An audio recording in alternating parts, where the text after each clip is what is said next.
नमस्कार, मैं हूं सौरभ द्विवेदी। आज कहानी एक ऐसी लड़की की जो महज 21 साल की उम्र में दिल्ली के एक आयोजन में मंच पर चढ़ी और उस वक्त के सबसे बड़े राजनीतिक हीरो की धज्जियां उड़ाकर वापस लौटी। कहानी एक ऐसी लड़की की जो लगातार 3 लोकसभा चुनाव हारी और इसके बावजूद अपने मिशन से डिगी नहीं।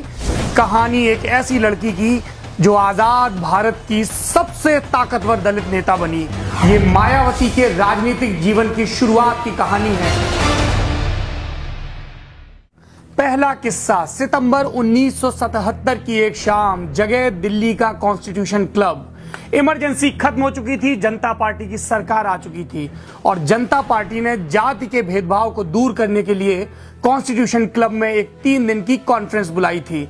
इस कॉन्फ्रेंस का स्टार अट्रैक्शन थे जायंट किलर, उस वक्त के सबसे बड़े राजनीतिक हीरो राजनारायण, जो 1971 में रायबरेली से इंदिरा गांधी के खिलाफ चुनाव लड़े थे और उन्हीं की रिट के चलते इलाहाबाद हाईकोर्ट ने इंदिरा गांधी का निर्वाचन रद्द कर दिया था। राजनारायण, जिन्होंने 1977 में इंदिरा गांधी को उसी रायबरेली में 55,000 से भी ज्यादा वोटों से चुनाव हराया था।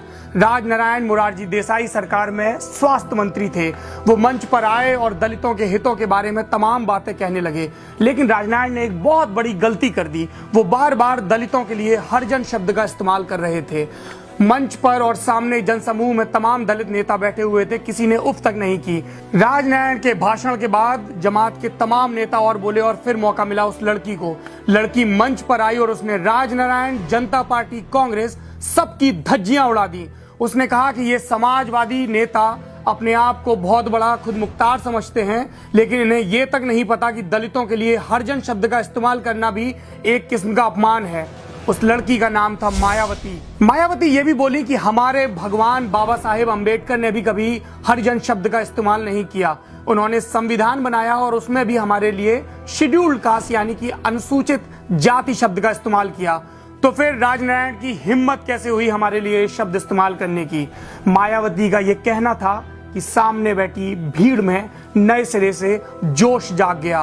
राजनारायण मुर्दाबाद, जनता पार्टी मुर्दाबाद के नारे लगने लगे। कितनी अकल्पनीय होगी ये स्थिति कि एक पार्टी जो नई नई सत्ता में आई है, बदलाव की बयार पर सवार होकर उसको इतनी अजीबोगरीब राजनीतिक स्थिति का सामना करना पड़े, अपने ही बैनर तले बुलाई कॉन्फ्रेंस में। मायावती मंच से बोलकर नीचे उतरी तो दलित समुदाय के तमाम नेता, तमाम प्रतिनिधि उनको बधाई देने पहुंच गए। इसमें एक संगठन था बामसेफ, काशीराम का स्थापित किया हुआ संगठन, जिसको दिल्ली में जड़े जमाए अभी सिर्फ 1 साल हुआ था। उसके नेताओं की मायावती पर नजर जम गई और खबर काशीराम तक पहुंची। दिसंबर 1977 की एक शाम, इंडियन पोस्ट ऑफिस डिपार्टमेंट के एक तृतीय श्रेणी के कर्मचारी प्रभुदास के घर में रात की तैयारी हो चुकी थी।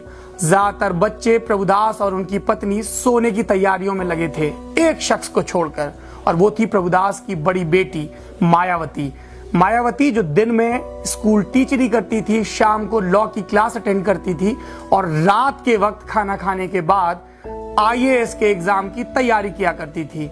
मायावती ने अभी पढ़ाई शुरू ही की थी कि दरवाजे पर दस्तक हुई। घर वाले चौंक गए क्योंकि अमूमन कोई भी रिश्तेदार इतनी रात में घर नहीं आता था। दरवाजा खोला तो सामने बामसेफ के एक दलित नेता खड़े थे। मायावती उन दिनों बामसेफ के दलित स्टडी सर्कल में सक्रिय रहने लगी थी, इसलिए उन नेताजी को पहचानती थी। उनके साथ एक अधेड़ उम्र का शख्स खड़ा था, मुड़े तोड़े कपड़े पहने और गले में मफलर लपेटे। ये काशीराम थे। जैसे ही घर वालों को पता चला कि उनके यहाँ काशीराम आए हैं, सब में उत्साह दौड़ गया। काशीराम भीतर आए और घर के मुखिया प्रभुदास की तरफ देखा भी नहीं, सीधे मायावती से मुखातिब हुए। बोले, बहुत पढ़ाई कर रही हो, इतना पढ़कर क्या करोगी। मायावती को बहुत अच्छा लगा कि दलितों का उभरता हुआ नेता सीधे उन्हें तवज्जो देते हुए बात कर रहा है। वो बोली, काशीराम जी, मैं IAS बनना चाहती हूँ ताकि अपने समाज के लोगों का भला कर सकूं।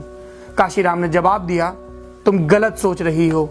समाज के कितने अधिकारी बने मगर क्या भला हुआ, क्योंकि उन अधिकारियों को भी नेताओं की हाँ में हाँ मिलानी पड़ती है, उनके हुक्म की तामील करनी पड़ती है। तुम मेरे साथ चलो, इस मिशन का हिस्सा बनो। मैं तुम्हें उस जगह पहुंचा दूंगा कि दर्जनों कलेक्टर अपनी फाइलों पर दस्तखत करवाने के लिए तुम्हारे सामने हाथ बांधे खड़े होंगे। मायावती को यह बात चुभ गई, लग गई। मायावती देर तक सोचती रही, कई दिनों तक सोचती रही और उन्हें समझ में आ गया कि उनका रास्ता सिविल सर्विसेज की तैयारी नहीं बल्कि मिशन के लिए काम करना है, दलित समाज के लिए अपनी जिंदगी को समर्पित कर देना है। मगर मायावती की सोच से उनके पिता प्रभुदास इत्तेफाक नहीं रखते थे। इसके चलते उनके और प्रभुदास के बीच लगातार झगड़े बढ़ते गए और एक दिन उन्होंने अपनी बेटी को अल्टीमेटम दे दिया कि या तो तुम काशी राम का और मिशन का साथ छोड़ो, IAS के एग्जाम की तैयारी करो, वरना मेरा घर छोड़ दो। मायावती को इस दिन का अंदेशा था, इसलिए वो अपनी टीचरी की नौकरी से कुछ कुछ पैसे बचा कर रखती थी। वो तैश में खड़ी हुई, बोली तो फिर मैं घर छोड़ती हूँ। उन्होंने अपनी जमा पूंजी रखी, कुछ कपड़े रखे और पहुंच गई करोल बाग के बामसेफ दफ्तर। उस दिन के बाद से मायावती ने पलट कर पीछे नहीं देखा। काशी राम पंजाब के एक दलित परिवार में पैदा हुआ व्यक्ति जो सेंट्रल गवर्नमेंट की नौकरी करते करते महाराष्ट्र पहुंच गया और वहां पर वो अंबेडकरवादी दलित चेतना से लैस हुआ। लेकिन उसको अपनी राजनीति की जड़ें जमाने के लिए वापस दिल्ली लौटना पड़ा। क्यों? क्योंकि दिल्ली के पास में पंजाब था जो उसकी जमीन थी, जहां पर उसकी बिरादरी के लोग थे, और दिल्ली से सटा हुआ उत्तर प्रदेश था जहां पर दलित समुदाय सबसे ज्यादा था।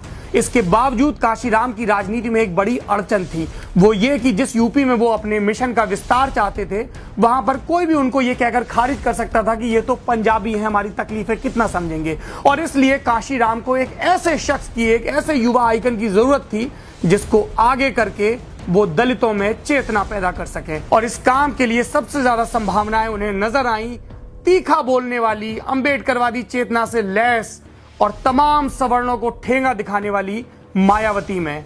मायावती काशीराम के साथ जुड़ी, 1984 में बहुजन समाज पार्टी बनी तो मायावती चुनाव लड़ी यूपी के कैराना से, तीसरे नंबर पर रही, 44,000 वोट मिले। मायावती और काशीराम रुके नहीं, 85 में बाई इलेक्शन हुए बिजनौर में, मायावती फिर चुनाव लड़ी, फिर हारी। 87 में हरिद्वार में बाई इलेक्शन हुए, फिर चुनाव लड़ी, फिर हारी। लगातार 3 हारों के बावजूद BSP, मायावती और काशीराम के हौसलों में कमी नहीं आई थी और इसका इनाम मिला उन्हें अगले 2 साल में। 1989 में लोकसभा के चुनाव हुए, पूरे यूपी में VP सिंह की लहर थी, बोफोर्स घोटाले का दौर चल रहा था, राजीव गांधी हाय हाय के नारे लग रहे थे। लेकिन बिजनौर की सीट पर जो चुनाव जीती वो मायावती थी, बहुजन समाज पार्टी की पहली सांसद, 9,000 वोटों से लोकसभा में पहुंची। और उसके बाद का इतिहास पूरा देश जानता है।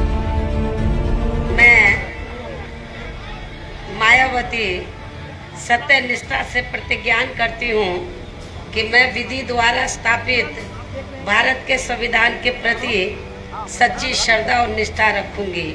मैं उत्तर प्रदेश राज्य के मुख्यमंत्री के रूप में अपने कर्तव्यों का श्रद्धापूर्वक और शुद्ध अंतःकरण से निर्वहन करूंगी। ये थी कहानी मायावती की।